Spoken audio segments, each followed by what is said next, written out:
سلام دوستان، امروز با هم 10 تا جمله فوق‌العاده کاربردی زبان چینی رو یاد میگیریم که مخصوص سفر به چین هستن.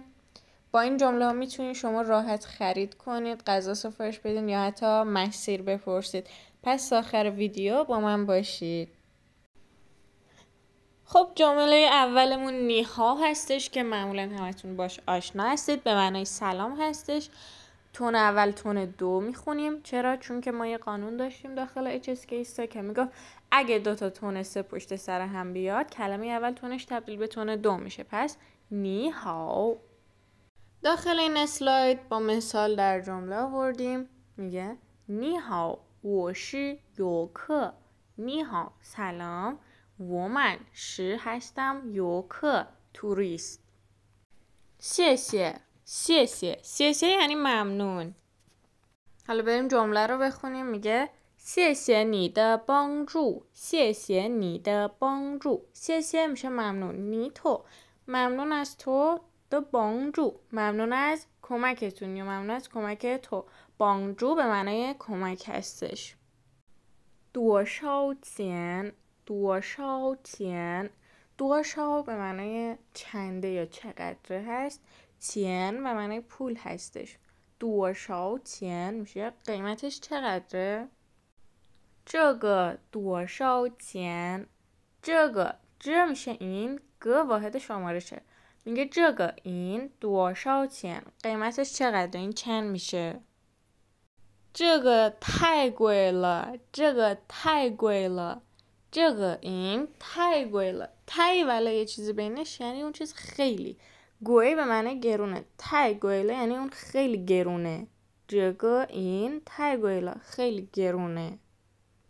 我要这个我要这个我们要خواستن میخوام 这个 این رو من اینو میخوام. 我要这个菜我要这个菜مثلا وقتی که توی رستوران هستید میخواید بگید من این غذا رو میخوام. 我要这个菜菜به معنی غذا هستش. 好吃好吃好吃به معنی خوشمزه است. 请帮我请帮我请یعنی لطفاً. بانگ اول کلیپ گفتیم بانگجو به معنی کمک کردن بود. بانگ هم به معنی کمک کردنه. بانگو کمکم کنید. چین بانگو لطفاً به من کمک کنید.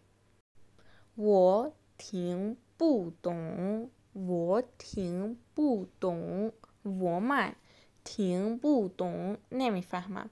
حالا اگه کلمه معنی کنیم اینجوری میشه. تین گوش کردن بودون نفهمیدن. دون به تنهایی به معنی فهمیدن هستش. با بو منفی شده. بودون یعنی نفهمیدن.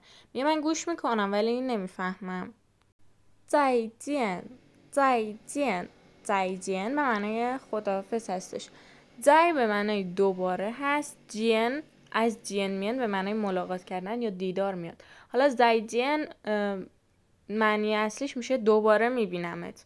حالا معمولا برای خداحافظی استفاده میکنن.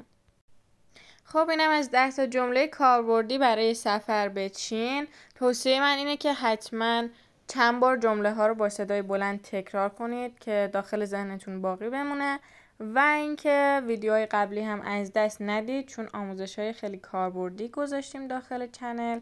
امیدوارم خوشتون اومده باشه. 再见